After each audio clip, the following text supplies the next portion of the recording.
Hello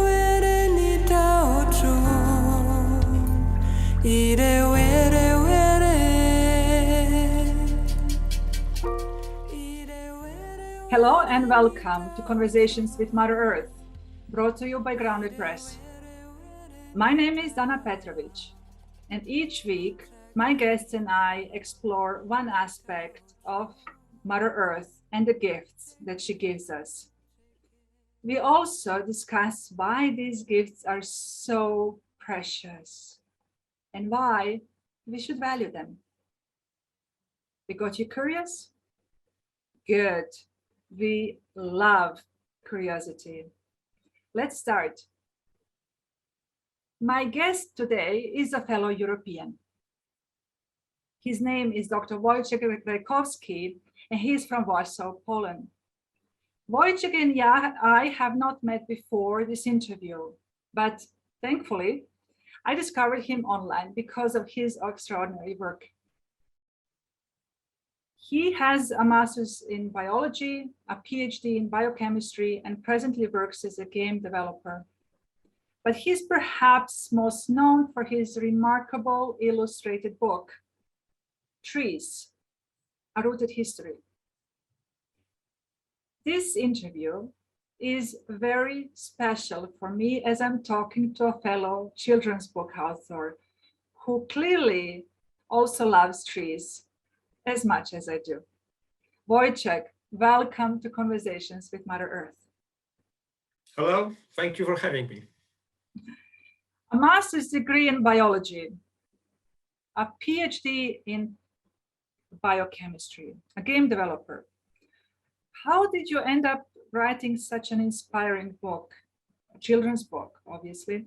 And more precisely, how did you and your illustrator, Piotr Socha, decide to create this incredible work of art? I believe that my journey with writing for children started during my PhD studies when I was writing science school books, textbooks for elementary school. And it took several years. And during that time, I learned how to write about complicated matters in an easy, accessible way, and also how to fit the maximum amount of information in a tiny space on the page. And I also had then some experience with scientific workshops for children and for their teachers.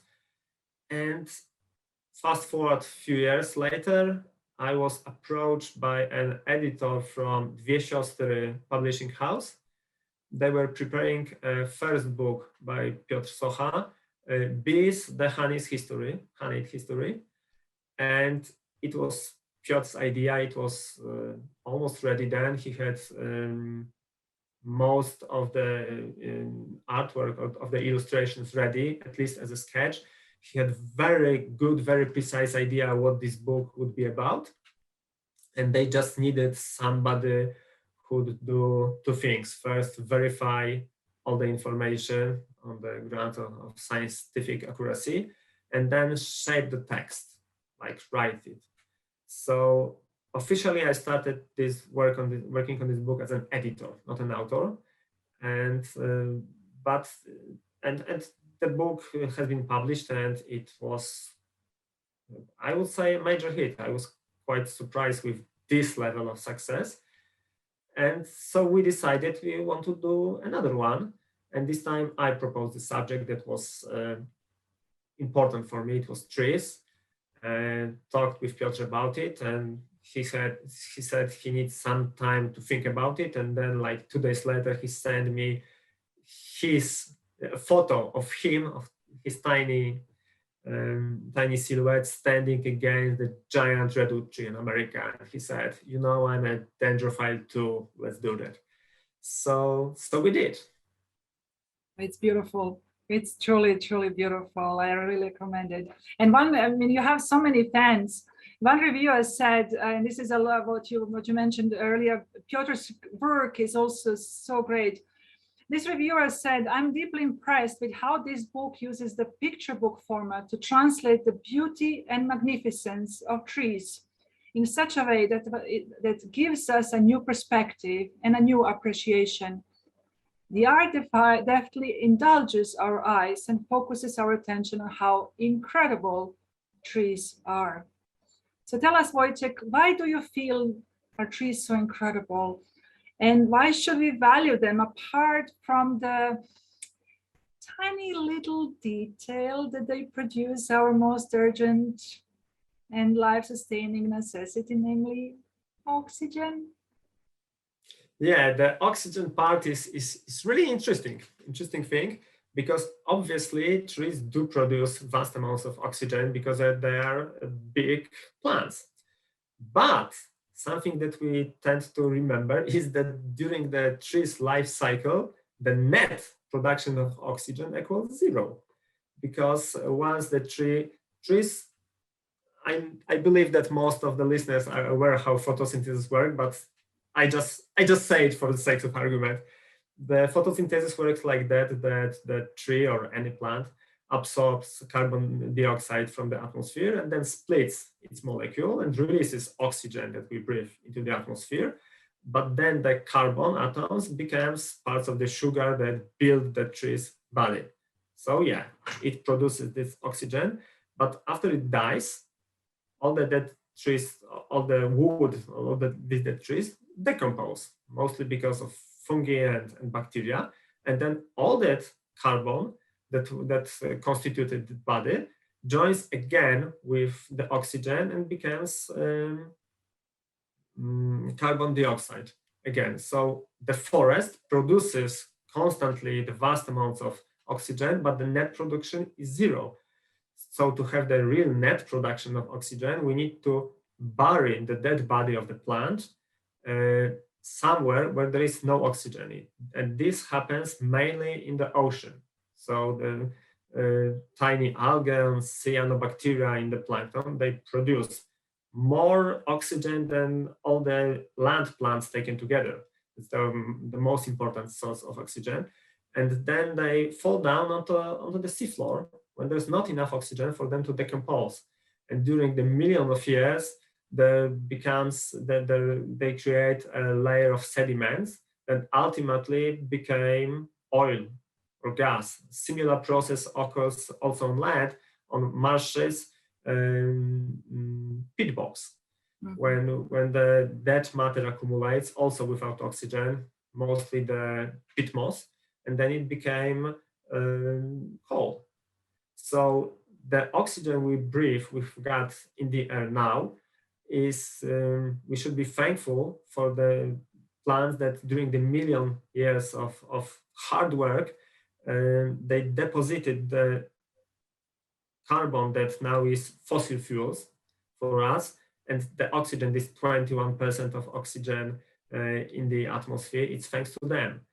And really what changes this equilibrium, it's not cutting down forests, because it's not that important. It's mainly burning the fossil fuels, because we're now reverting the process that took millions or hundreds of millions of years.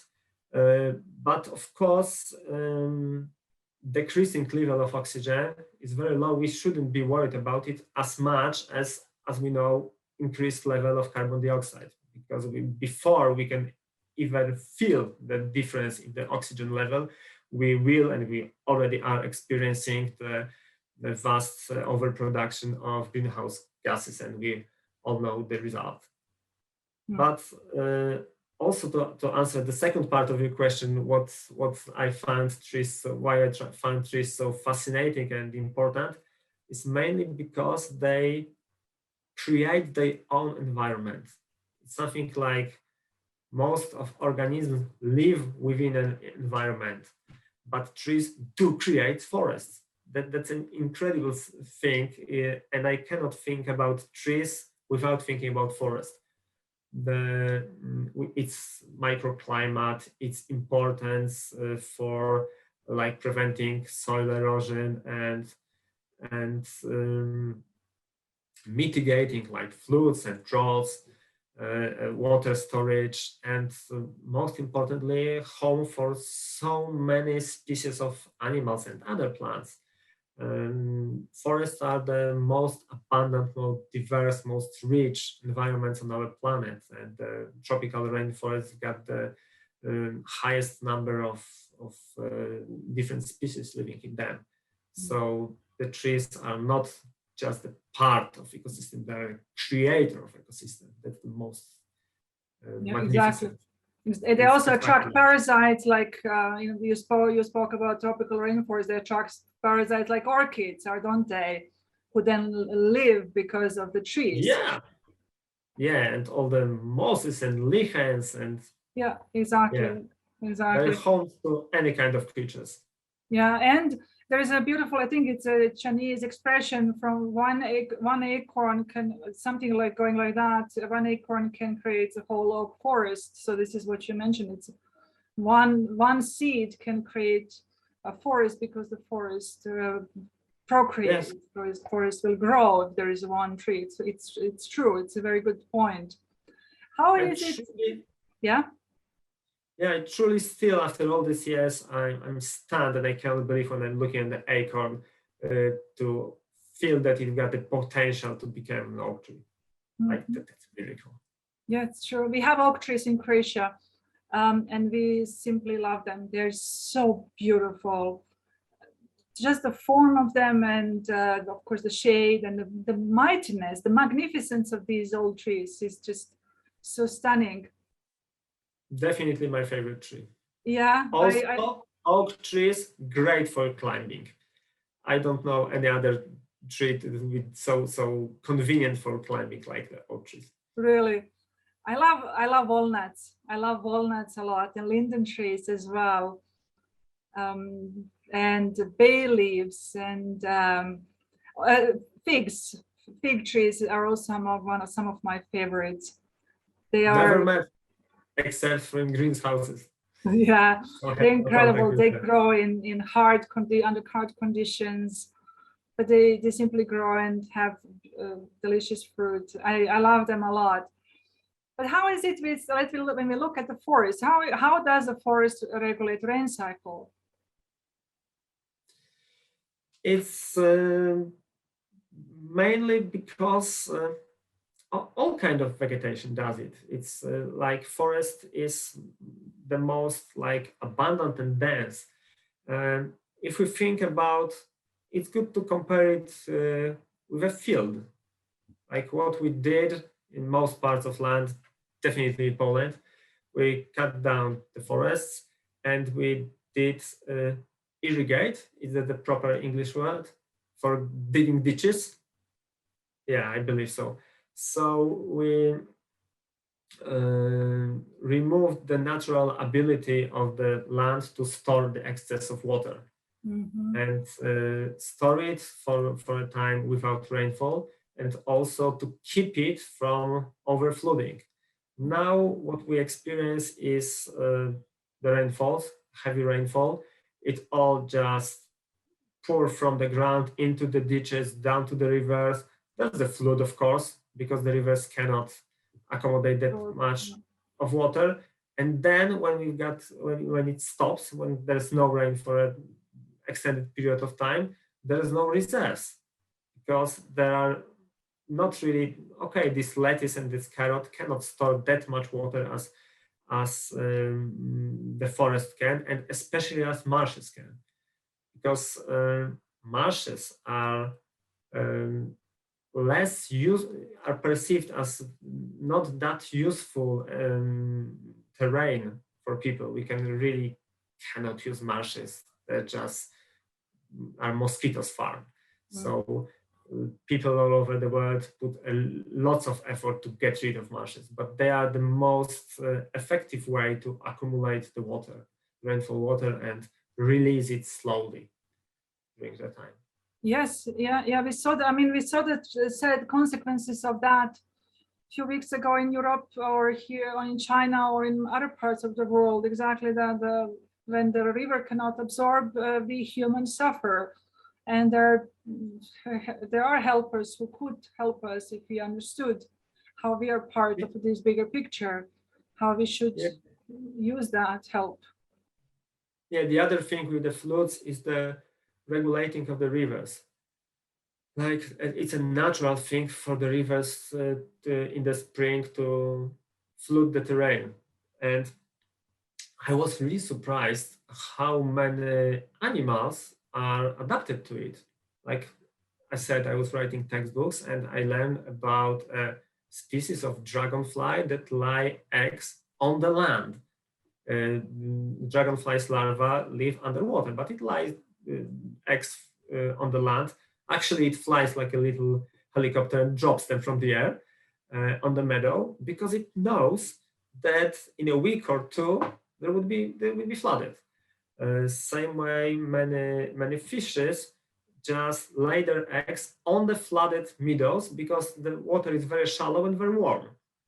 So it's a natural phenomenon. We just need not to build buildings on this area and leave them for the excess of water to have the possibility to go there.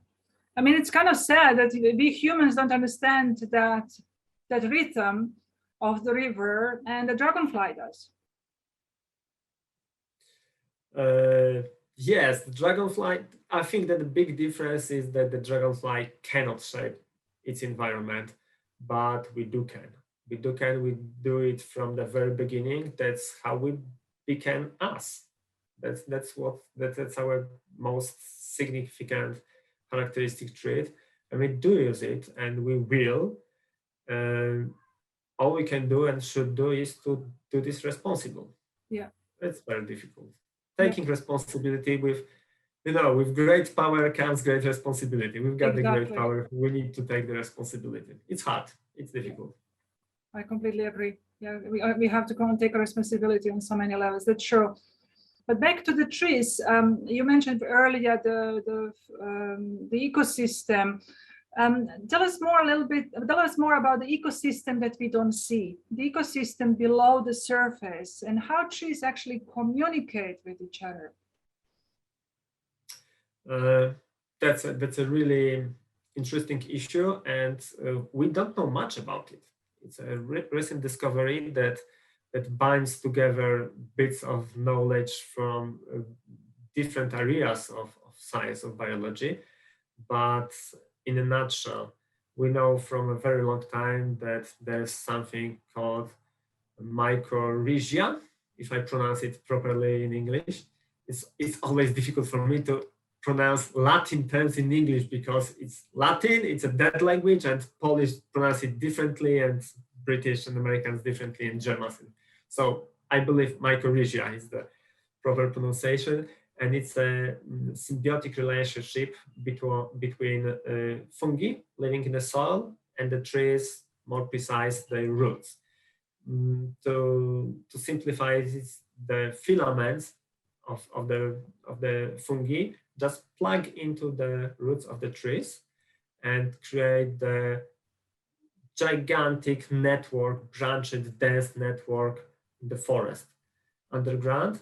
And the benefits are mutual. The fungi, who cannot photosynthesize, just take some of the sugars that trees do produce, and in exchange, this cooperation enables trees to better get water and more important mineral nutrients from the soil via those filaments.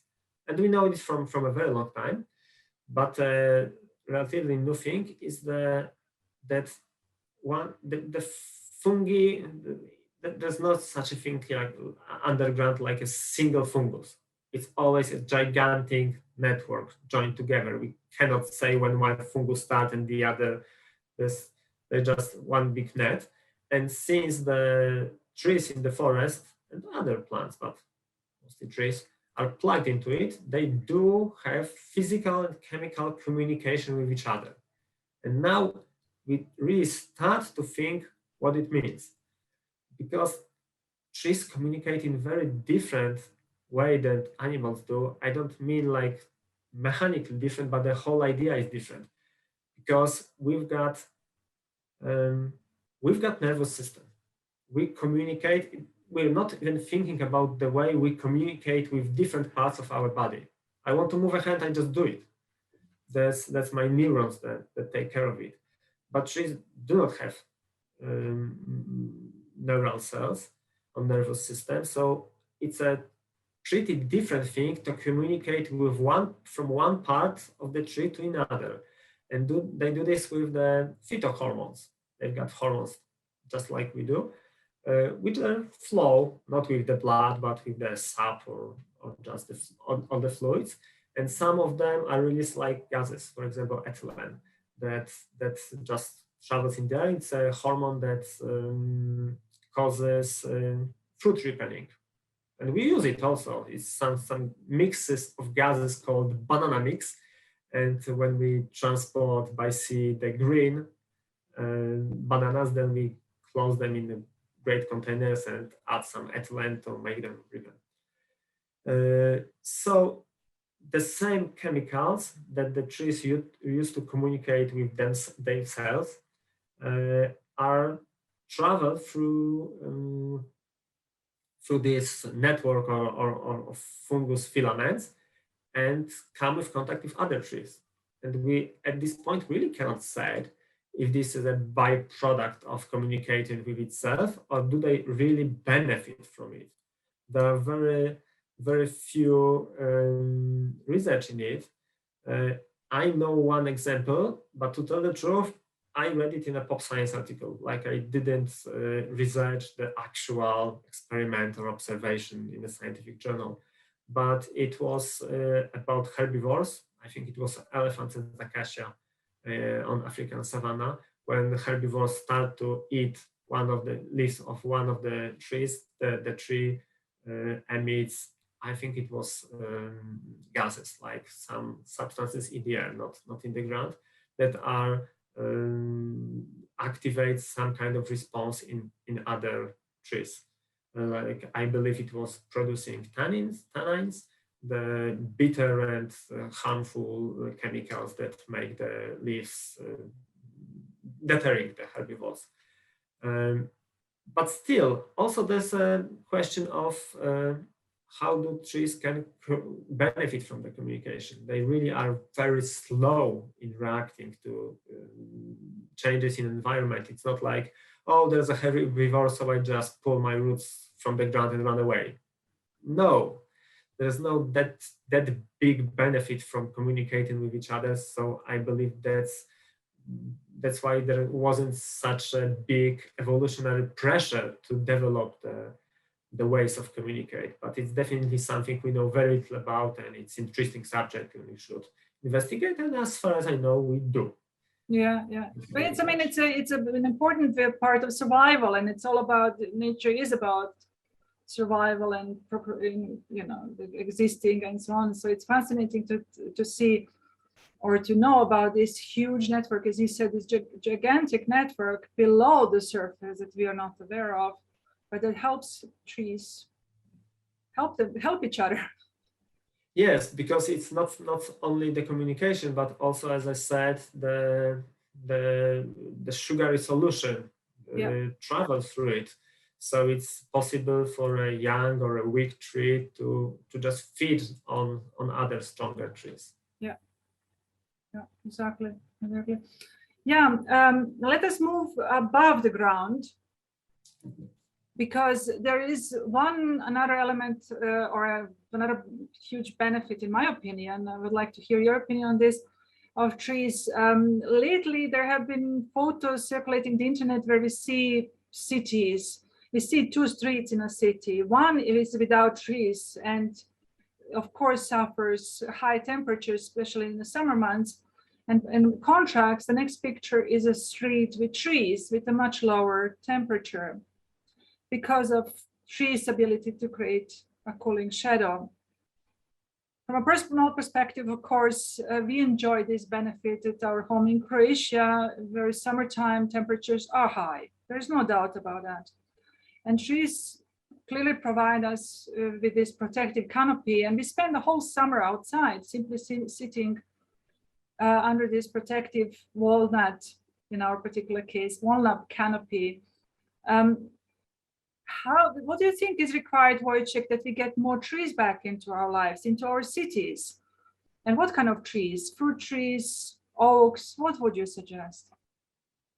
Yeah, I gave it quite a thought recently, not recently, but for the last years, because Warsaw, Poland is not as warm as Croatia, but still summers in the city, for me, it's way too hot. And that's a difficult question, the difficult issue. The answer is really simple: just plant more trees. But for the last 12 years, I've been living in a mm, area neighborhood of a block of flats, 5-story buildings built in the 70s, Mhm. in the communist period, when building new neighborhoods wasn't commercial. Like no one would benefit, so it was some unpredictable decisions from the ruling party, like we're gonna build this neighborhood with no trees at all. There are these parts of the city, and with this we will have at least 50-70 meters space between the blocks, and there will be a lot of trees. And I'm lucky enough to live in the latter. I'm moving out this month, but for the last 12 years I've been there, and I live on the 5th floor, on the top of the building, and I through the trees I cannot see the next building because they're from the 70s. They grew so tall, but now the new settlements built in Warsaw lack it, lack parks, like trees, because it's just commercial developers.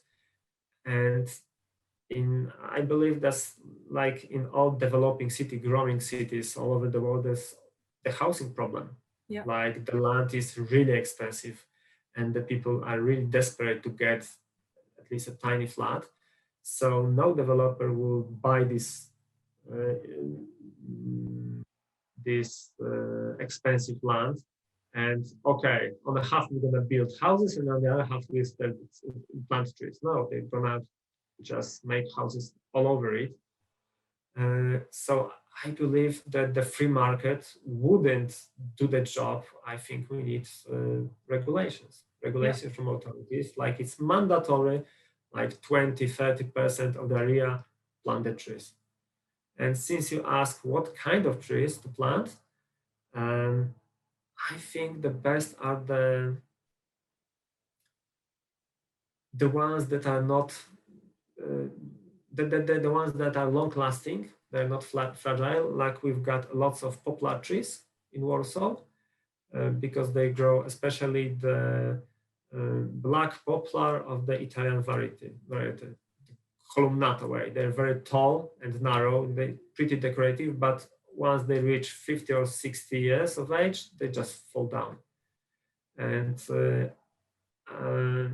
you need to chop them down before they do that, or you risk really damage or even someone dying. Yeah. Near my previous house, during the thunderstorm, this mighty tree fallen down, and luckily nobody got hurt. But and also there are trees that who've got branches a bit high, like we've got. I just don't know the Yeah. English name for this. Oh, lime tree, Lime trees. Mm-hmm. Thalia, in Latin. It's got some of the varieties got the really low hanging branches, and you need to cut them all the time just to make people and vehicles pass underneath. So they are not very good for planting along the roads. But this we are talking about cities. So as I believe in cities, it just need to be regulations. Different thing in the countryside. I think it's also connected with the ownership of the land. And there's also the issue of trees planted along the roads. Like in Poland, in rural areas, we've got those really beautiful old roads with trees of both sides. And I used to cycle a lot through the country, and it was wonderful. But even on a hot day, I was in the shadow all the time. But they are planted right next to the road. there's no even tiny space, and as they grow bigger, it really becomes dangerous. Like they're so close. Yeah. No, not you mean the roots. The roots, do the roots lift the asphalt? Does it get bumpy when you cycle? Yes. I'm not even thinking about that, but they are so close to the road that in case of any difficult situation on the road, you cannot just miss the passing vehicle by turning around. And it's dangerous, and in some areas people decide to chop down those really old trees for their own safety. So, and I don't blame them. It's just a difficult issue. Yeah, it is a difficult issue. Well, we had when I lived in Germany, we had an area where we had a parking lot behind this complex where we lived, and we had several beautiful trees. We had fruit trees like an oak tree and a plum tree, and people started complaining about the fruit falling on cars and staining the cars. So of course, after I moved, I prevented happening while I was there, but after I moved out, they cut down these trees because the trees were creating a mess on cars, which left me speechless. But this people are planting more and more trees in cities, which has the benefit of us getting getting fruit. It's nice to pick a fruit from the tree, but not everybody appreciates that abundance. What can we do? Yeah, you cannot satisfy everybody. Never. That's true. That's true. My parents had to cut down the tree that grew in front of our house. It was a different, strange experience, because in a way it was a plant that I planted. We had in the garden, we had in a one house we used to live with, that they built us sand pit. That's how we call it, for children to play in the sand. I believe it's called sand pit. And we played with horse chestnut there, and we buried them in the sand. And after a few years, after we left this garden, Dad found out that they grew into like 2 meters high horse chestnut trees. And he took 2 of those plants and planted in front of our house. And it grew very fast because it was on the northern part of the house. So it was all the time in the shadow, and it was desperate to outgrow the building. And it did. And I was like 30 at the time, and the tree I planted was installed as a 3-story building, but there wasn't enough space for it. Like, it wasn't our property. Its branches made their way to our neighbor property, and he just didn't like it. He didn't like the birds sitting on the branches and doing on the car what the birds are best at doing. He didn't like the heavy horse chestnut falling from the 2nd floor on his car. So after a year's battles lasting for a year, my parents decided to cut this tree down. And when I think about longevity of the trees, how my lifespan is short compared to the trees, I think about it. Like, I, in a way, planted it. It grew really tall, and now it's gone and I'm still living.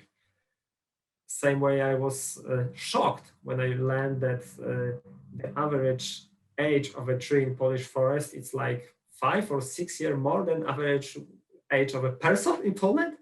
That was incredible. Wow, that's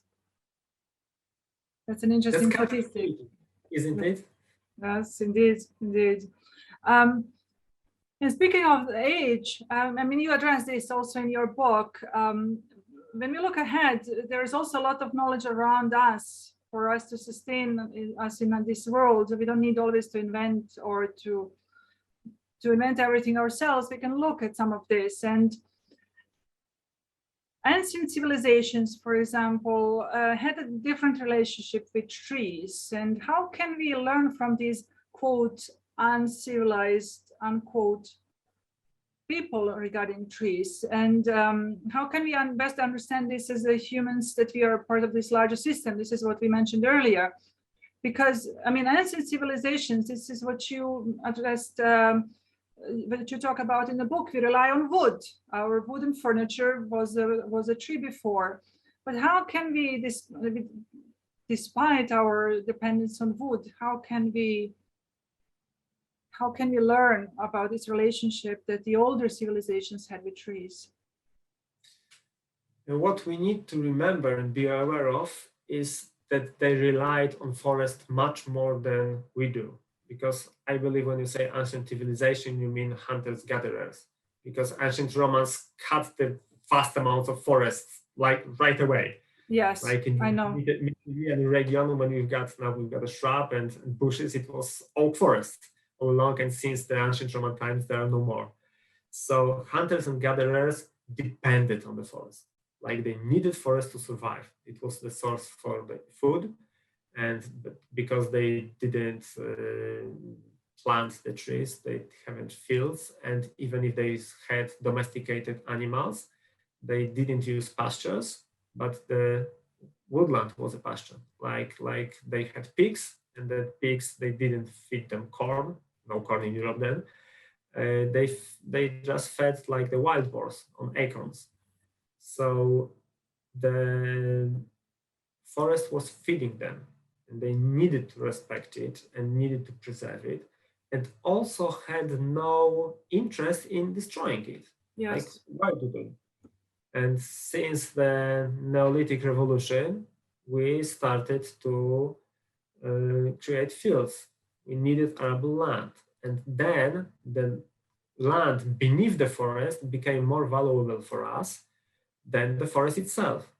So it's not like we forgot how the forest is important. It just became less important than today.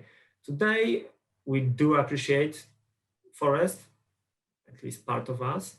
We have lots of benefits from it, but it's not crucial for our survival.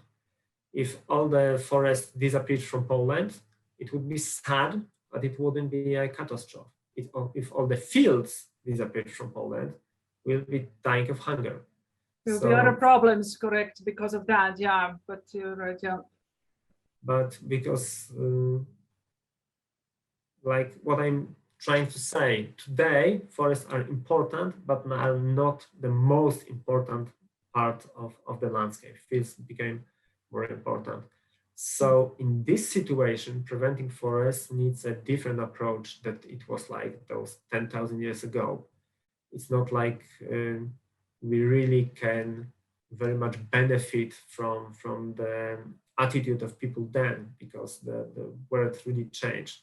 We need forest for something else, and we need to do this the other way around. Yeah. I mean, we do a lot of business in Malaysia, and we did experience firsthand the destruction of rainforest on the island of Borneo, which belongs to on both sides, Malaysian and Indonesian side. And we know that the element behind this is palm oil. And we do know that the Amazons are or have been a carbon sink. There are some latest results showing that Amazon might not be as much as a carbon sink as it used to be. So we do still, considering our industrial activities, we do still need forests. And the latest prices of wood as a commodity also show that on the other side.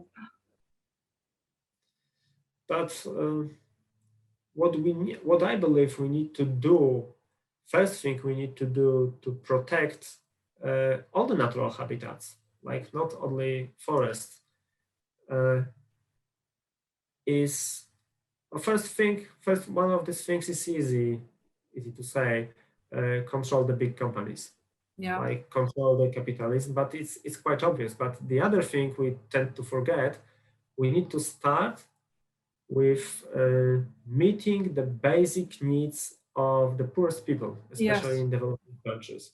You mentioned the palm oil, like or anything like imagine we are a poor farmer or just a poor person in living in this what we Europeans or Americans perceive as a natural habitat, perfect environment we want to preserve.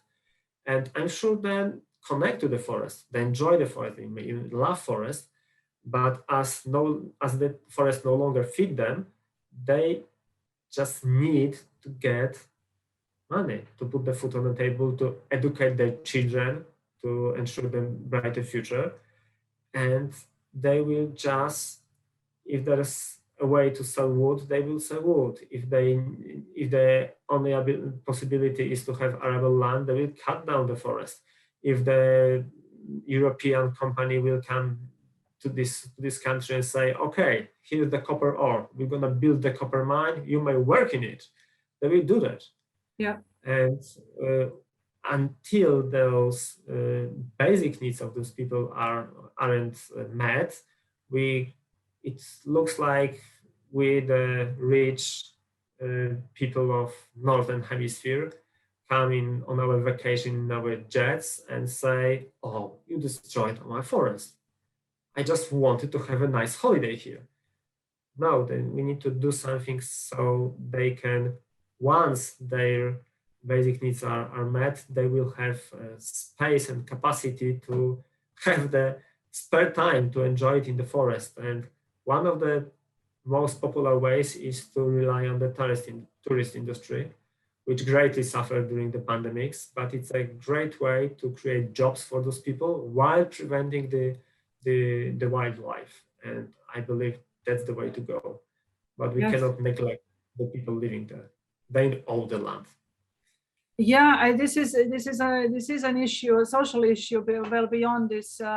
Discuss this in other elements, that we have to understand the whole system here, and we cannot just turn our backs on these people, and because we have to understand where the problem lies, and where very often is also corruption involved, big companies moving in, Sure. and all of that. Yeah, this is especially, we observe that in Malaysia and Indonesia. I believe. Yeah, but what would you say are the biggest challenges of today regarding the trees and the importance of trees, and how can we overcome these? Yeah, so one thing is what I say, having friends among the people there and controlling those who just act of this merciless chasing the profit. So those we need to control. Also, raising awareness. Raising awareness works really great. That's what I believe what we're doing right now. So you're just being a part of the solution. It also can be really funny as I see how the companies try to be more eco in the most funny ways, like writing, oh, 90% of ingredients in our product, it's natural and it's 90% water, for God's sake. But yeah, but they at least understood that the consumers want the things to be eco, wants to be obtained in a responsible way. Considered for both the nature and both the countries they're taken from. Like you've got the fair trade. It's also Yes. a great thing. So we need that and we need more.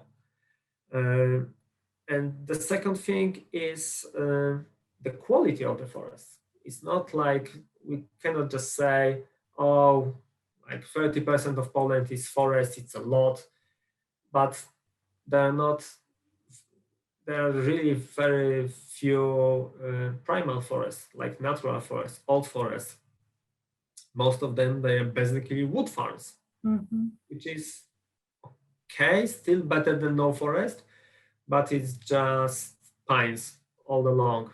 Very, very pure ecosystem. Pure, not pure, poor, not pure, poor ecosystem with much less different species of plants and animals, much less immune to the changes in the environment. Like if you've got only pine trees, the pest that attacks pine trees kills all of it. And of course, you don't have a dead wood in this forest because you cut the trees for wood before they get old and fall down. So the very big part of the forest life that relies on dead wood doesn't exist there. So there are two issues: having forest and having high quality forests, which are really no use for the industry, but are more interesting, rich, fascinating habitats, and people can benefit from contact with them, but on this, I don't know, spiritual, emotional level. So it's again balance between our material needs and our, let's say, spiritual or emotional needs. And once again, people can think about meeting their spiritual needs only after they've met that their basic needs, material needs, are met. So it's easy to say for me, as I have a roof over my head and full Yes. fridge, Yes. to say, oh, now I go to the forest. Yeah, exactly. That's easy for us. Exactly. We all have the first world problems, as they call them. Yes. Yeah, that's true. That's true. So we're almost at the end. I mean, I know when we look at ahead, where my listeners will be interested in knowing more about your work and looking up, maybe searching for some links about you. I know that they can find you on Amazon, because this is where I found your book. Where else can our listeners find you? Which social media channels do you prefer? Actually, I got pretty disappointed with social media. I am on Facebook. I'm not really very active there, but you can find me there, and you can write me a message. But as for my works, they're not really that present in the web. I would love to have a YouTube channel. Like, I think it would be really fun, but it takes a lot of time, which I don't have at the moment. So yeah, two of my books are translated to, like, over our books, like the one about bees and the one about trees with Soha, that like translated to over 2,000 languages right now. But my other works, my other books, very little of them have been translated to other languages, and none to English, I believe, at the moment. So the games I contributed to are available, but it's not a topic of our discussion today. Yes. So yeah, I recommend those two books because they're probably available in your country whenever you live. But pretty much that's all I can offer to the broader audience at the moment. That's okay. That's okay. We don't need all to be very active on social media. It's how each of us likes. And the listeners, please know that you can also find links of my guests on my profile and on the profile of Grounded Press on Instagram, Facebook, and LinkedIn. Wojciech, it was indeed a pleasure talking to a fellow tree lover. Our rooted friends, our trees, are clearly a foundation of our existence. Simply put, every single breath connects us to trees around us. So thank you for talking to me today. I had a great time too. Thank you for having me. This concludes today's conversation with Mother Earth, brought to you by Grounded Press. Next week's conversation is going to be related to today's talk, because I'm going to talk about breath. Stay tuned.